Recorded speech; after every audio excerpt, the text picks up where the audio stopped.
And the topic here is Campana's program, and I started introducing it in terms of something which is not Campana's program, something, but it serves as a motivation that we need to do something new to varieties, to add some structure to varieties. And the problem we are trying to resolve is to understand between varieties of general type, which Lang conjectures have few rational points, and varieties of Kodaira dimension 0, which Campana conjectures have many rational points, and there's some evidence for either one of them. And we need to understand what happens in the middle.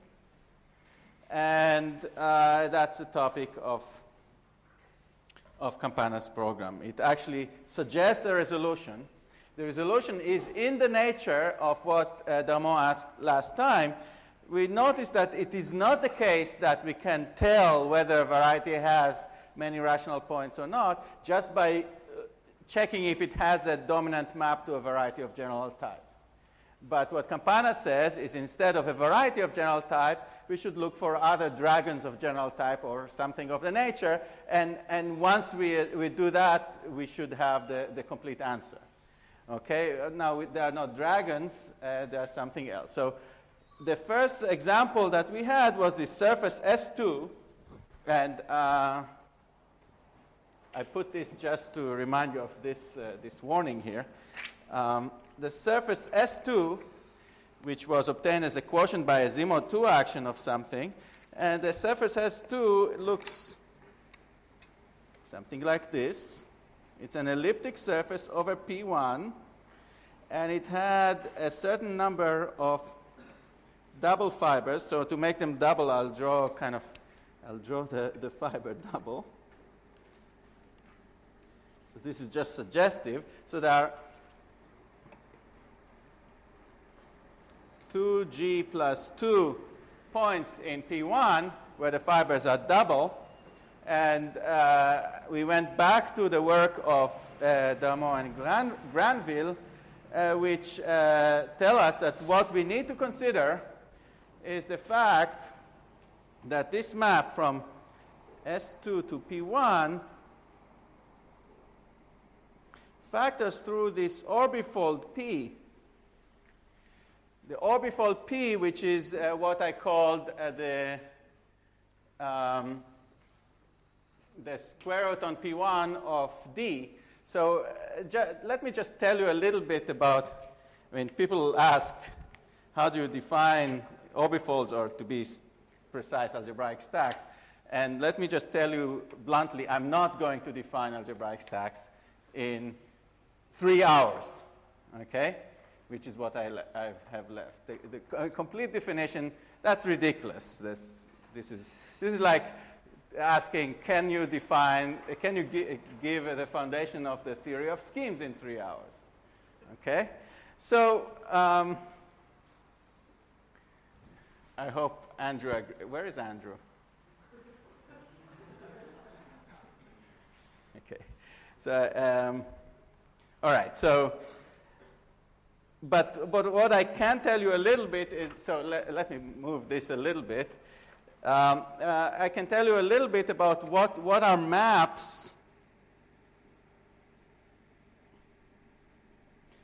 What are maps from a scheme S, maybe I shouldn't call it S, a scheme T to this orbifold P. So a map from T to an orbifold P, as the notation suggests, so I called it. So a map is just a map to P1. So this is F and this is F bar.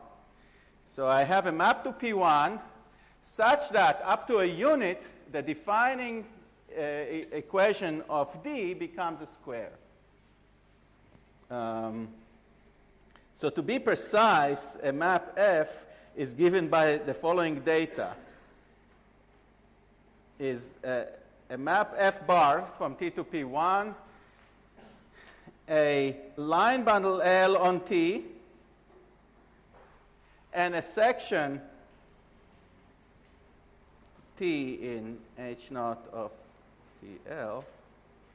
So it's a gadget of data such that, sorry, and I forgot one more piece of data, and phi, where phi is an isomorphism from L squared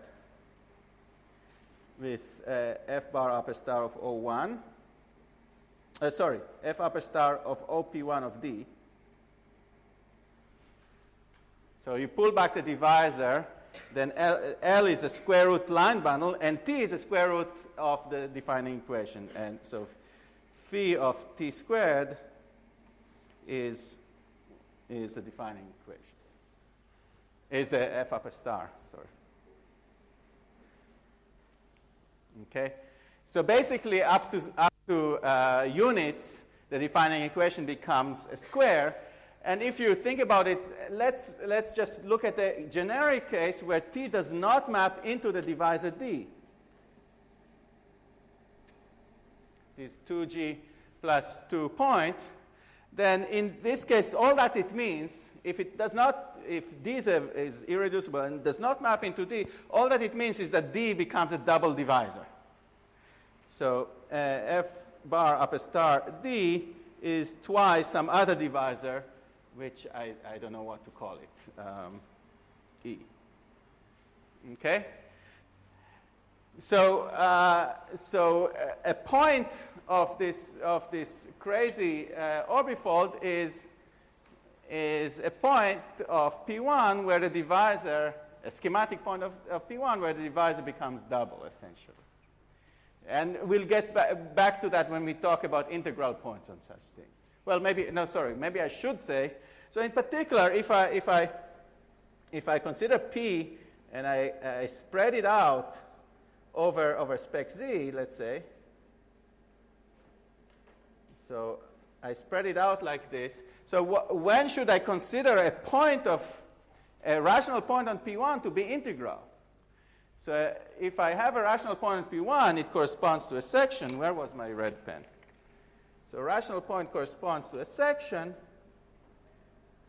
And what this says is that when I pull back the divisor D, well, what do I get? So a rational point is a section. So this means it's it's a map of a spec Z to P1. I pull back the divisor. What do I get? I get a divisor on spec Z. Namely, I get a fractional ideal. But this is actually an effective. So it's truly an ideal. And what I'm saying is that this ideal is so if I have a point, so I'll have, so this F is going to be a section, then F upper star of D should be well, it's a fractional ideal. It's an ideal, and it's so all the multiplicities have to be even. So that's kind of an explicit way to say it. So I just wanted to say what these things are.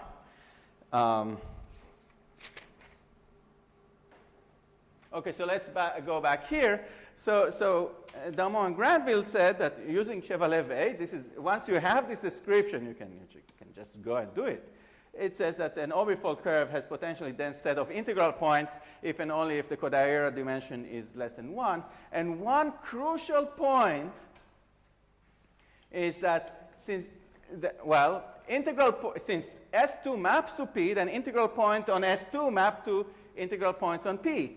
But S2 is proper, so integral points on S2 are rational points on S2.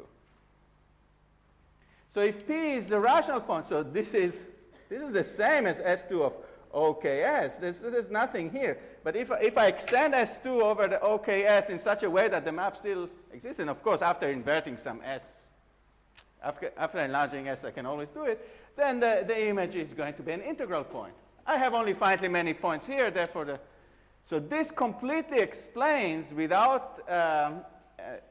from this theorem, completely explains why S2 does not have a dense collection of points, because an integral point on P since integral points are not zeroistically dense, And since rational points map to integral points, the rational points here are not Zariski dense. So this is the true orbifold picture which Darmon and Granville developed for the case of curves.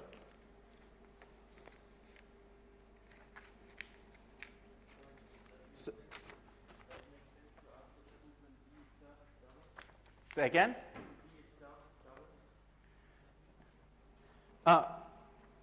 I'll tell you exactly when I want to consider this. Okay. Well, you can, but when yeah, I'll tell you what I want to consider in a minute. So I think I need to remove this and this.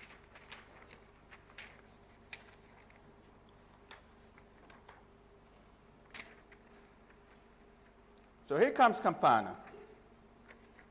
And Campana notices that at least in higher dimension, but also some examples of surfaces are of interest, that there are other cases that, of fibrations where you want to attach a number.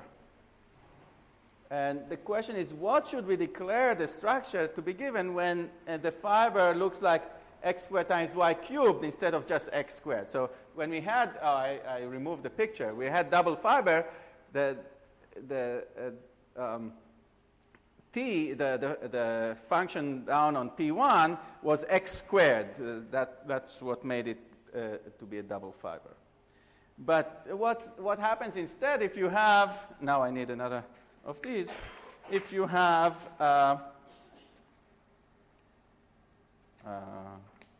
like this, what happens, so the original picture was like this. We had t equals x squared. So this is x and this is y. Y is inconsequential for this picture, but p equals x squared. Now another picture is when you have, so this is the double fiber. Now if you have one double fiber, one triple fiber, so this is, well, x and y. So this is t. Maybe the way I drew it is t equals x cubed y squared, or did I do the other way? It doesn't matter. So what number should I attach to the fibration in this case? If you go back to the orbifold, the classical, here's Andrew. You kept quiet. If you go back to the classical picture of orbifolds, Andrew will tell you the correct multiplicity to put is the GCD of 2 and 3, which is 1. Because if you, you can certainly lift a map. You can locally lift a map which is double at t by lifting it over here. You can lift a map which is triple by lifting it here. And you can easily show that then you can also lift. There's a lifting that is a quintuple and so on. So in order to put an orbifold structure, so the degrees of maps that can occur, the divisibility of them is, there's no condition. So the GCD of 2 and 3 is 1. But Campana says, and that luckily Bogomolov is not here, so I'm not going to go into so the fundamental reason behind it is a subtle geometric structure. So Campana says that for differential geometric, from the differential geometric point of view, and that goes back to Bogomolov sheaves, which I will not discuss, a very interesting theory that comes about is it occurs if you attach to it not a number 1 but a number 2. What this does for you, well, first of all, it means that you're not really using orbifolds. And a second thing, it says that you cannot use Chevalier-Weyl to reduce things to Falting's theorem. But it does give you a very, very interesting theory with a lot of interesting conjectures already for curves. So here's a definition of Campana. Suppose I have two smooth varieties and a dominant map. And remember, I had this thing that this is under construction. I'm not sure what the condition. Let's say that it's a proper map, but I'm not sure what exactly I need. And I'm assuming for now that the dimension of y is 1, because then the theory is sort of well developed and well understood. And then I will struggle later on today and tomorrow to understand what happens in the higher dimension. That's really, really subtle. But dimension 1, I understand sort of what's happening. You define a divisor with rational coefficients, just as before with the Darmon-Granville example with the S2. We took the divisor of points and we put it with multiplicity 1/2. Now you define a divisor with rational coefficients. The coefficients are called delta p. So this is a q divisor on y. So these delta p's are rational numbers. Maybe I should point this way. These delta p's are going to be rational numbers. And the way you calculate the delta p's is you look at the point p. That's a divisor. You pull it back. That's a divisor upstairs. And you look at the multiplicities that it occurs. That's exactly what we were doing, we were asking before. And the multiplicities, so maybe I should draw a picture again. Well, it's this picture. So you took the point P, you pull it back. So this occurs, so what you get is, if this is C1 and this C2, then you get F upper star P is 2C1 plus 3C2 in this particular example. So the MI in this example are 2 and 3.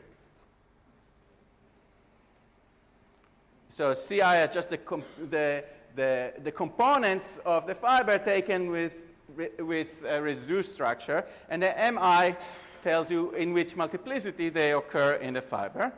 And then you set delta P, this multiplicity, to be 1 minus 1 over MP, where MP is the minimum of the MI.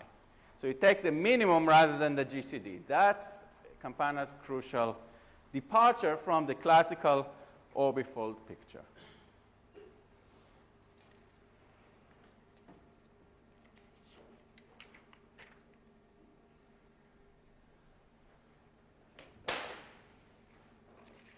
Now I'm a bit confused here. I'm missing a transparency.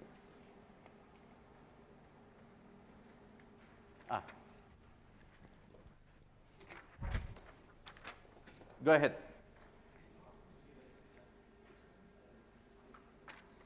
Yes, so that, you're forcing me to tell you something about Bogomolov sheaves. So what the differential geometer will tell you, you need to think about differential forms. And what you're asking yourself is take a differential forms upstairs with rational coefficients, but pluricanonical differentials, and ask what differential forms downstairs. You look at the map from, so dimension of y is something. So this is F upper star. So you have a map of regular differentials and you can take sim n of this. Oops. Sim n of this. So you take, this map to sim n of wedge dim y omega 1x. That's a natural map. And you ask yourself, what poles can you put here so that it becomes regular? So you take the maximal pole that you can put here so this becomes regular, and as a map of sheaves, and you declare the fractional divisor to be what you get. Okay, so for each irreducible divisor, this gives you a well-defined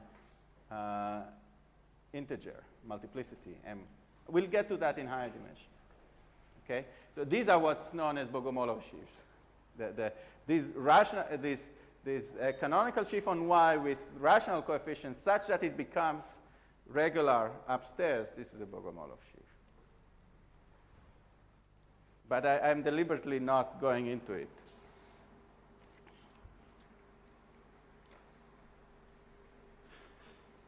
What did I want to do? No, I wanted to do this. Okay, so that gives you a divisor with rational coefficients on y. And what Campana then does is it says, well, let's decide from now on that to codify the notion of a dragon in this way, as a variety together with a divisor with irrational coefficients.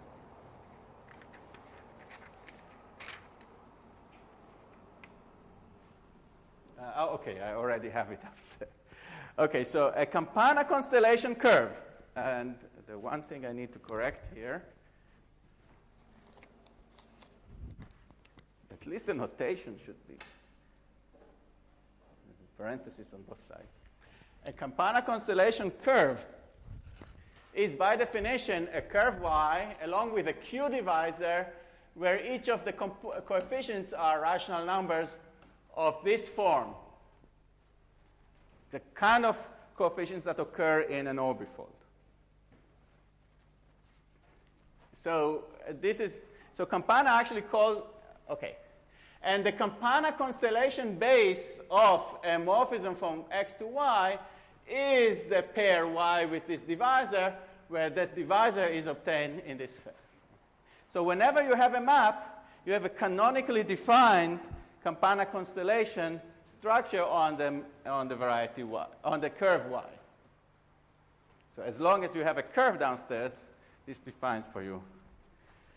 Okay, so the way it looks, it's very tempting to call this an orbifold, but if this were an orbifold, then this would have to be a morphism into an orbifold, and it's not. That's why I disagree with the use of the word orbifold that Campana introduced in his first papers, because this analogy is broken exactly in the definition of the Campana constellation base. And you'll see that it's broken even more in higher dimension. So that's why I call it constellation. The reason I call it constellation, well, okay, so what Campana said is he agrees that orbifold is problematic, and we try to work on various things and various alternatives, which he disagreed with. And he cannot find a reason to disagree with constellation, especially since he was an astronomy student when he started.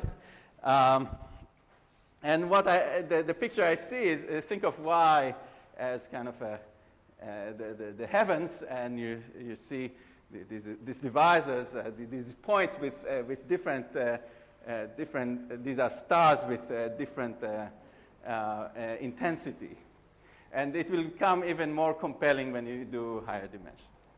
I like this picture, and it helped me actually complete these lectures. It's kind of inspiring to think about it this way. But if somebody else finds a better name, then okay. Oh. I can live with that.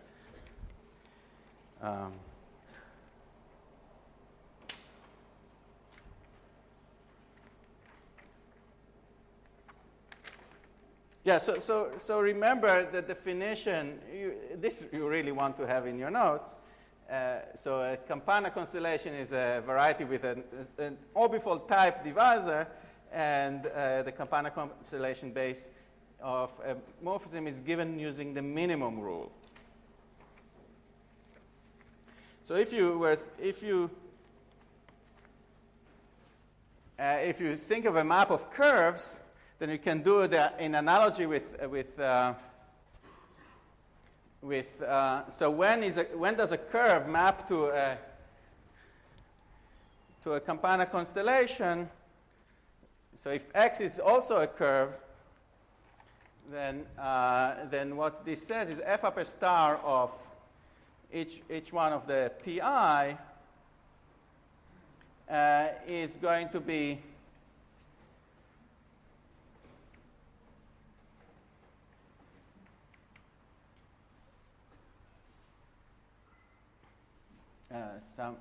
sum of mq where each of the MQ, so the only condition now is that each of the MQ is bigger or equal to the MP, rather than divisible. Okay? You can think about what happens in the number theory. I mean, you have a product of primes with multiplicities. The condition now is not that the multiplicities are divisible by MP, but that whenever the multiplicity is positive, then it's at least MP. So it's a much weaker condition.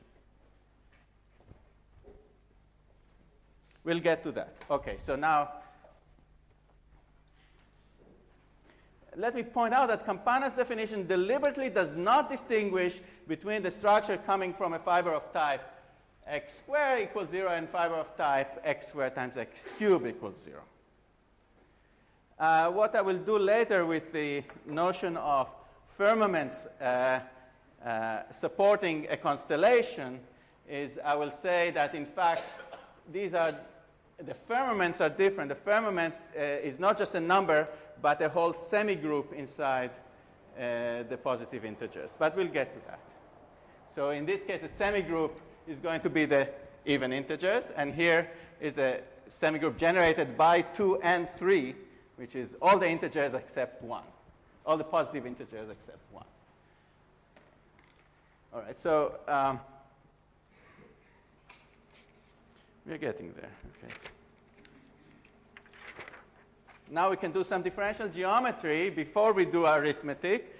The Kodaira dimension of a Campana constellation curve is defined to be the Kodaira dimension, just like we did with an open curve. An open curve you can think of as a closed curve together with a structure of a divisor with the multiplicity 1. Here the multiplicity is less than 1. You do the same thing. So what does that mean? Of course, delta has fractional multiplicities. So sometimes, so if you just take sections of the canonical sheaf plus delta, it's the same as a section of the canonical sheaf. But when you multiply, you take the 3 canonical sheaf, then whenever the multiplicity in delta is less than or equal to 3, you get something new. And therefore, what you get here is exactly what's known as Bogomolov sheaves. This fractional divisor and its multiple give you what's known as Bogomolov sheaves, which I'm not discussing. Okay, so we take the Kodaira dimension of this, which is just the rate of growth of the spaces of sections of these. And an exercise for you to look at is exactly the case of P1 with 2g plus 2. Let's say g equals, okay, I was going to say g equals 2, but I drew the case g equals 3. Okay, g equals 3. Well, the canonical sheaf has degree minus 2. I'm putting here delta, which has 8 points, but I'm taking each point with multiplicity 1/2. So what I have is, OP1 of minus 2 twisted by delta over 2. So this has degree 4. This has degree minus 2. You get a positive degree, and you check that indeed you get sections as soon as you take multiples of this of degree at least. So the 2 canonical forms and so on, you start getting sections. So check that the Kodaira dimension is 1 in this case. We say that y is of general type, y delta is of general type if the Kodaira dimension is 1, and we say that it's special if it's not of general type, and the Kodaira dimension 0 or minus infinity. And then, what did I want to say? There's an exercise in your notes which says classify those which are special. You can just say which multiplicity. This is just a combinatorial exercise. Which multiplicities occur in special curves? Those curves are only going to be curves of genus 0 and 1 if they're special, and you can say exactly what can occur. This is a nice exercise in combinatorics, and I actually point you to a place in the literature where it's figured out, so you will never get stuck because it's solved.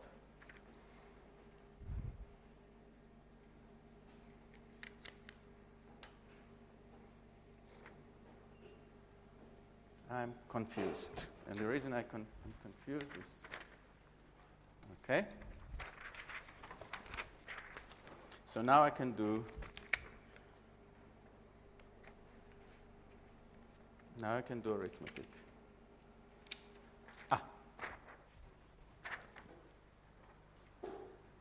You need to speak about integral points on an integral model of the structure. So suppose y is an integral model of your curve.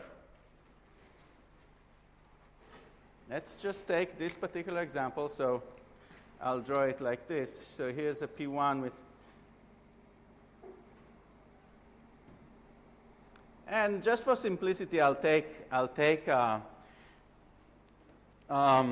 the integral model of delta to be just the closure of delta. You could put some stuff in fibral divisors. That's okay, but I'll avoid it for simplicity. And I'll assume that y is proper over some OKS, and delta is the closure. And you define a point to be considered as an S integral. A rational point will be considered as an S integral point on the structure. Sorry. A rational point on y, well, then it's an S integral point on the proper model. You take the closure, it's just, on a proper model is an S integral point just by taking the closure of x. Maybe I should draw the picture again. Here's y, here's a point x. You take the closure, then this is y. I have no problem taking its closure. That's an S integral point. I want to ask, when is it an S integral point on the structure? I should have drawn the point in red. Oops. And here is the divisor delta bar.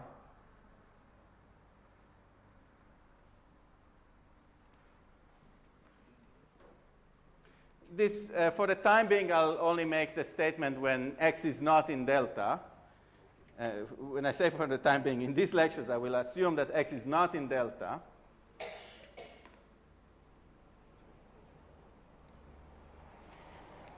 So it's said to be a soft S integral point on the integral structure if for any non-zero prime where the reduction of x coincides with the reduction of some element of delta tilde, we have that the multiplicity is at least MP. So what do I mean by that? So I take one of these points here on delta, which I call z. I pull back. So I think of x as a map from fx bar, as a map from spec OKS to this. So so x upper star of z, this is going to be a fractional ideal on OKS.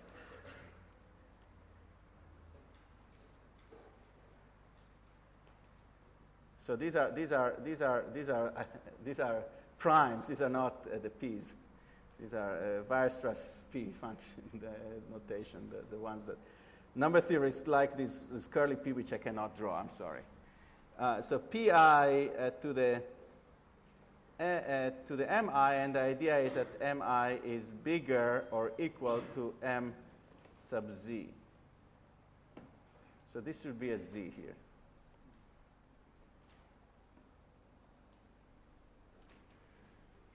Z is one of the points in delta, and z bar is one of its closure.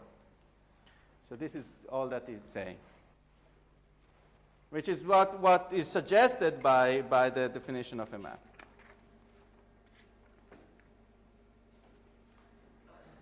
Okay, let me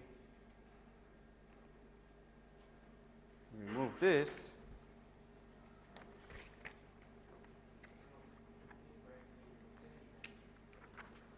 What's that?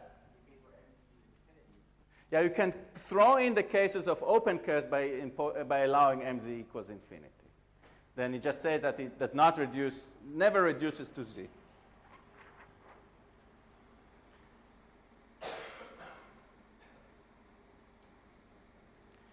And the key property is the analog of the property that we had when we worked with classical orbifolds in the example of S2 mapping to P1.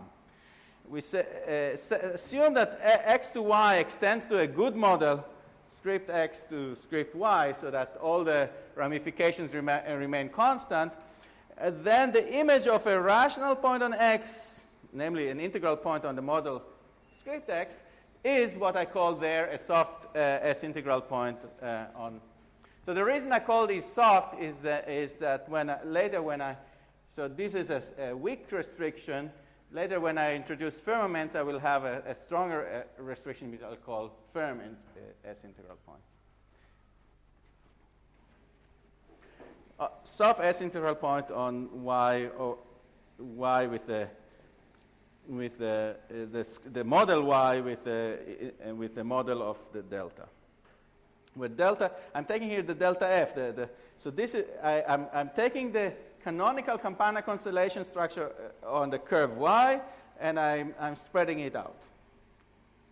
And this is almost immediate from the construction. So for a suitable S, this is that there's a good model, you get such a restriction. In other words, if you want to bound the rational point of x, if you understand this means that it's sufficient to bound integral points on the Campana constellation curve y. Okay? So here's a conjecture of Campana. If y with delta is a Campana constellation curve and is of general type, namely Kodaira dimension 1, then the set of soft S-integral points on any model script y is not Zariski dense. This is exactly in analogy with what Damon and Granville did, but Damon and Granville could prove their case, the true orbifold case, using Faltings and Chevalier-Vey. This is a conjecture. This is an analog of model which is not known for curves. So there are plenty of number theories here. I think this needs to be proven. There's one little bugging problem in here, that this feels a little bit like ABC. A little bit like ABC because of the minimum thing here. It's much more restrictive than ABC, so there's a chance. But it feels like ABC. It follows from ABC, and that's what's my... So this conjecture does not seem to follow readily from Faltings' theorem. It does follow from the ABC, in particular, the function field case. Well, actually, from the function field case, you need to, the reduction, you need to use the proof of ABC rather than ABC itself. But the function field case is a theorem, and which is a very compelling evidence that it should be true. If y is a Campana constellation curve of general type, defined over the function field of a curve, then for any finite set of places in B, the set of non-constant soft S-integral points, this is the analog of model for any. So here's your Campana constellation base, and I spread it out not over spec Z, but over B, a curve B, and I choose some prime set of primes S, finite set of primes to remove. And I'm looking at the model of this.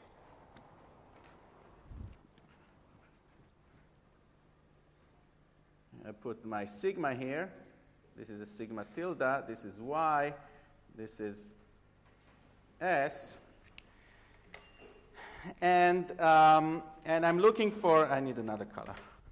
I'm looking for those points which have the appropriate multiplicity restrictions. So they have to be really, really tangent.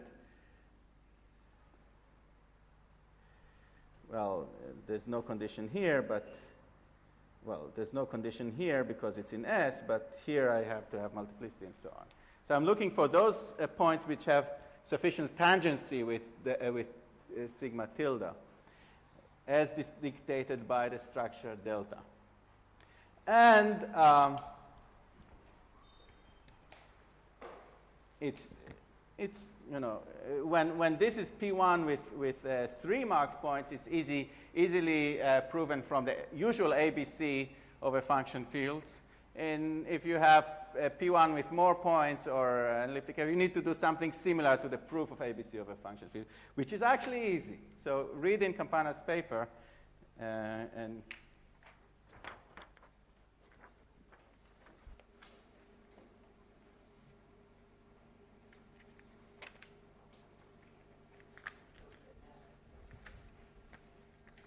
yeah.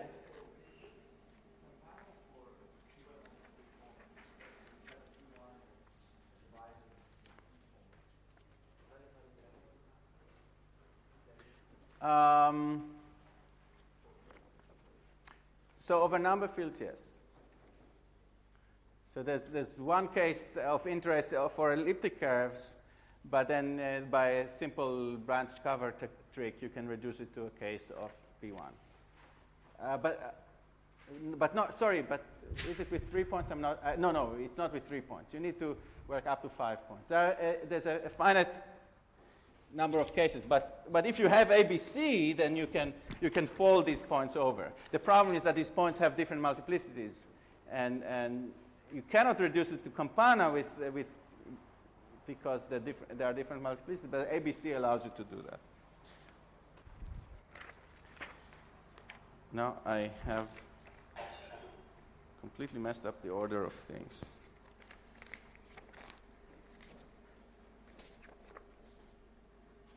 So we have a conjecture, and the conjecture is, so in particular, what does the conjecture say is it says that to study varieties which map to Campana constellation curves, if we want to bound the rational points upstairs, it's enough to prove Campana's conjecture. Right? The Campana conjecture, which I just removed, which is stupid. This conjecture. If you have a Campana constellation of general type, the set of S integral points on any model is not so risky dense. Okay? That's a curve case, and now I'm really going into deep waters, where I don't exactly know what I'm saying. Only sort of. Okay, so how did I do this? That belongs there. I'm missing one now.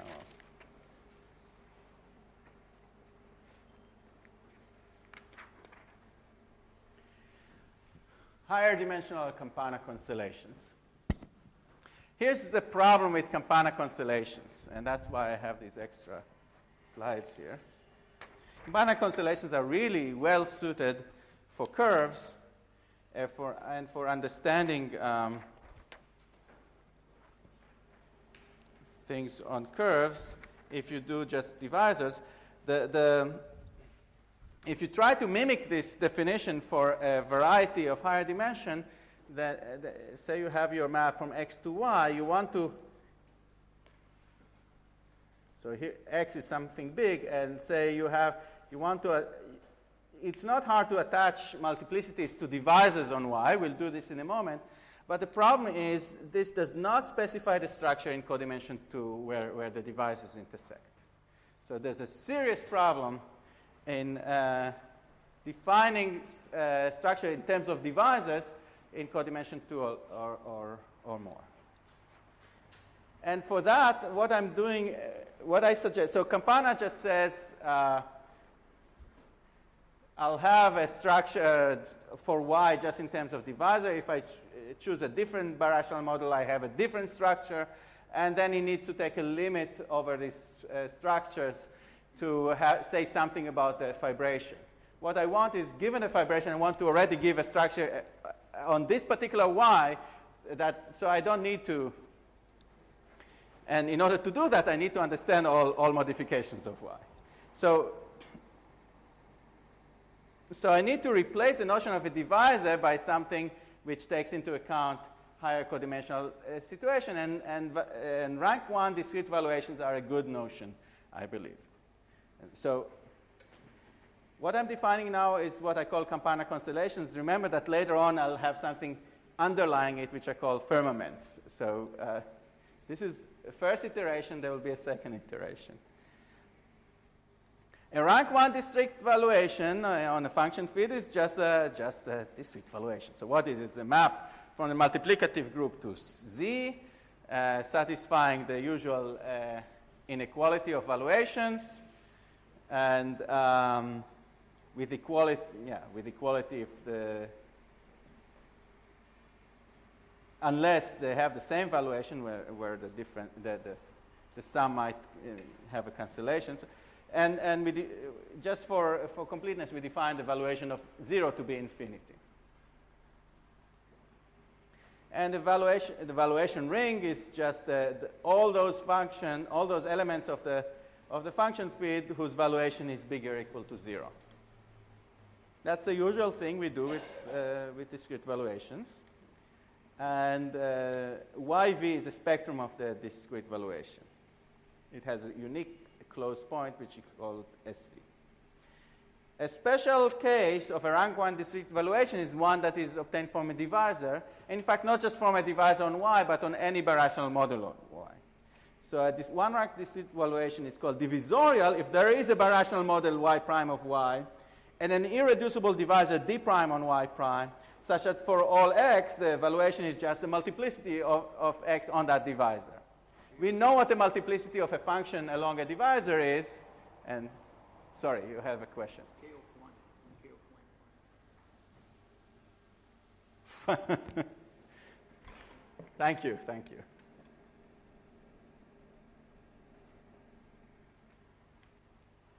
There's no X here. And just to specify, we say that this valuation nu has divisorial center D prime on Y prime. For curves, of course, it says it's nothing new. Any birational model of the curve is the curve, if I have a smooth curve. And now I can define a generalization of a divisor with rational coefficients, which is called a B divisor. This is something introduced into birational geometry by Vyacheslav Shokurov in his work on the minimal model program for fourfolds.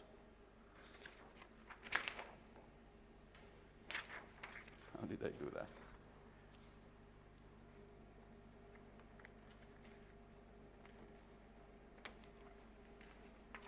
A B divisor is an expression of the form boldface delta, which is a finite sum. It's a sum, not necessarily finite. Sum CV times C nu times nu, which is possibly an infinite sum over divisorial valuation of the function field. But for each birational model, I want to have only finitely many divisors. So the coefficients have to be rational and satisfy the following finiteness condition. For each birational model Y prime, there are only finitely many valuations with divisorial center on Y prime having C nu different from 0. Okay? That's Shokurov's notion of a B divisor. It's something that looks like a divisor on each birational model. And you can ask all sorts of questions about these. I'll be interested in ones that come out of a fibration. Suppose F is a dominant morphism of varieties. And maybe I need to assume that it's proper. Again, this is we are in rough waters here. I'm not sure what's the precise assumption needed, but proper is probably enough. Dominant morphism of smooth varieties, and probably I do not need smooth varieties, and it might be interesting not to assume that, but for each divisorial valuation nu on ky, consider the pullback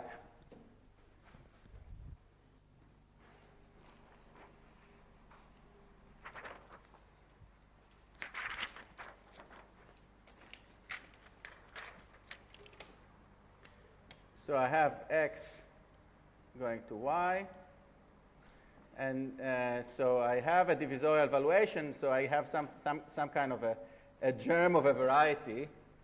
And I pull back x. And what happens when I pull back x? I get a germ of a variety together with something ugly, which might be just supported over the closed point, but I throw away the closed. So x prime is a desingularization of the main component, only the good part.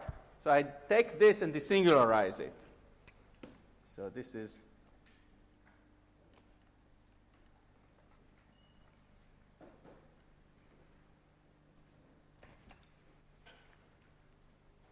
x prime sub v, it should be.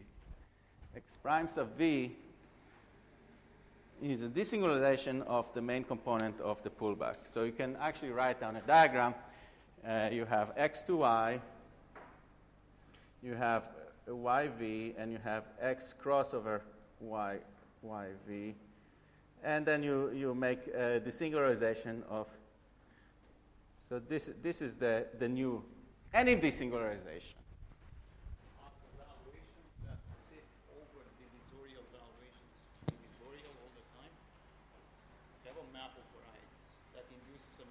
Yeah, I will only look at the divisorial valuations upstairs. The problem with valuations is that there are crazy valuations.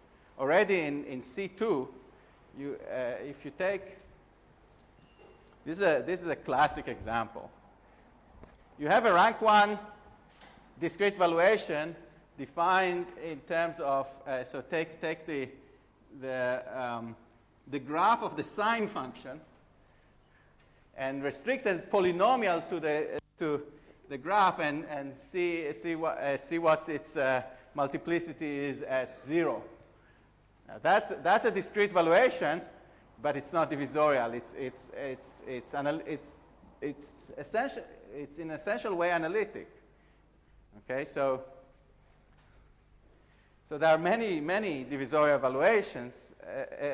Many discrete valuations. I only want to look at divisorial ones. But my question is this: so if you have a field sitting inside another field, yeah. K of y sitting inside K of yeah. x, and you take a divisorial valuation on K of y, yeah. you are looking at all the valuations on K of x that extend that, right? You can always extend them. Are those valuations upstairs divisorial all the time if they sit over a divisorial valuation? No, because you can put this. So you map the plane to the. You just map. Yeah, you just map the plane to the curve by. So you just can't escape these really crazy things. They are there, but what you can do is ignore them. But it doesn't matter, right? Because it doesn't change the minimum? I think that's true. I think it would not change the minimum. I think that's the reason why I'm happy to use just the divisorial valuations. I'm still in. I'm not I'm not a valuation theorist, and I feel really queasy about doing this, but I have to do it. So now you can write the pullback of the closed point here. Well, you can think about x prime as a variety over a curve, and the pullback of the divisor, which is the origin, is a bunch of divisors.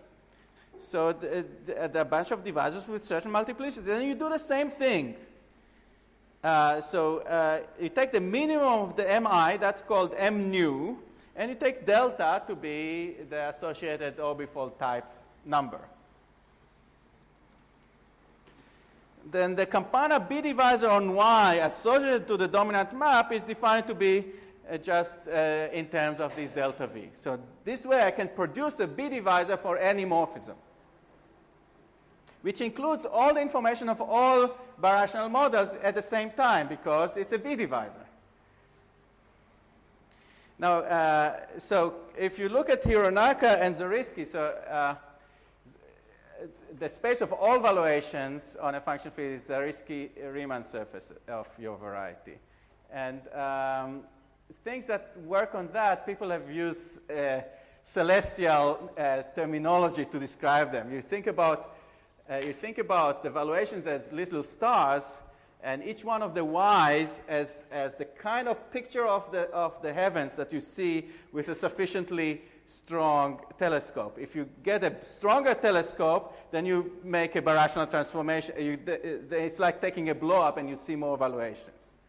Okay, so with the Hubble telescope, you'll see a lot of valuations, but if you're in 100 years, probably they could see more. So the collection of all these valuations is the picture I see is, the heavens with all the stars that you can see for each. Okay. You don't have to keep this picture in your mind. Okay. I'm telling you, and that's an exercise that I must admit I've not worked out completely, but it's true, that the definition is independent of the choice of the singularization. I have not worked it out because I've worked out similar things in the past. I just haven't had time. And this in particular, another part of the exercise, that this makes the delta F a proper birational invariant of F. So what do I mean by that? I mean if I have, so I have never assumed that Y is proper. So if I have a proper birational morphism,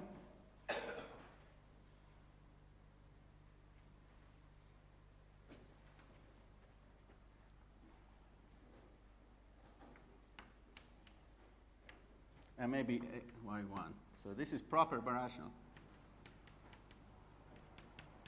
Then I can pull back X and take its main component, of course.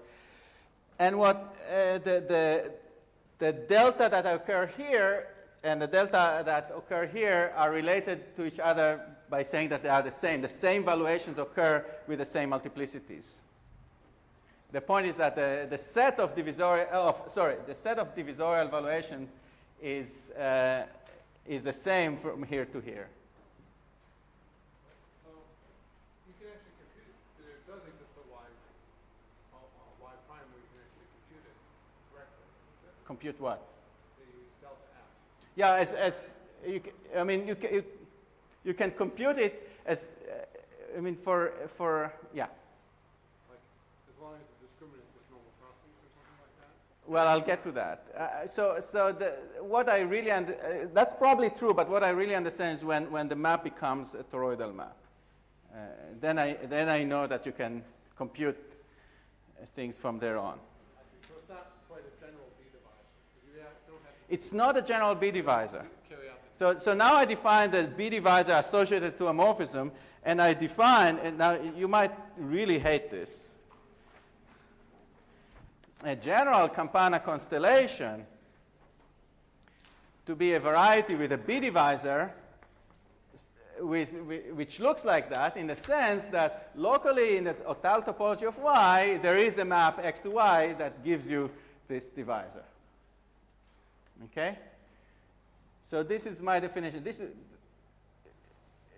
This might feel really funny because in order to describe such a thing, I need a map X to Y. So it seems to be dependent on maps, but in fact, later on I'll show you that this is truly a combinatorial thing. You can say combinatorially whether a B divisor occurs there. And for that, at least in characteristic 0. And for that, I need to use some non-trivial theorems. I'll define morphisms in a minute. I will define morphisms in a minute. This is part. I mean, this is an important question.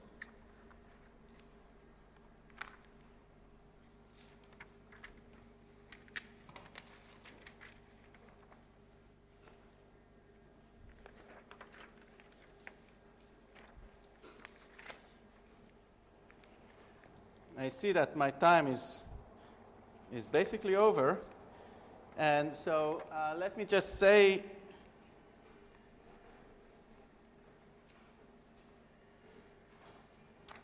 So you just asked, so why don't I answer? I don't know who asked this, but the answer is here. So suppose I have two Campana constellations. I mean, I would be really unsatisfied if I couldn't define maps between Campana constellations. And so what I do is I define the Campana constellation base. So I have a Campana constellation upstairs. I want to define a Campana constellation base downstairs. And in terms of that, I'll define when a map of Campana constellation, a map of varieties is a map of Campana constellation. So the Campana constellation base associated to a map and a delta x is defined as follows. For each divisorial valuation on y and each divisorial valuation on x with center D dominated the center of V, you define the multiplicity of the center above to be the multiplicity that is, what? No, the multiplicity of the center downstairs to be the multiplicity upstairs times the multiplicity that the valuation occurs. And then I define the multiplicity of the thing downstairs to be the minimum of all these relative multiplicities. And the delta V to be 1 minus 1 over mv. So this restricts to the definition I had before in the case where the constellation structure on X is trivial. So I forgot to say, when is the constellation structure trivial is when it's given by the 0B divisor. Say again? Oh, you mean here?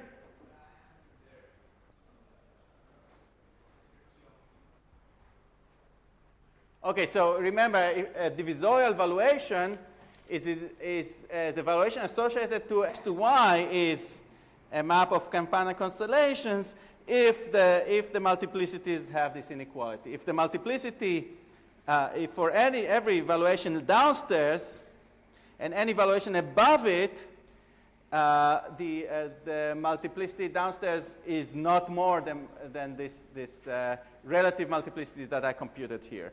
In other words, I want the multiplicity on y to be less than equal to the Campana constellation-based multiplicities.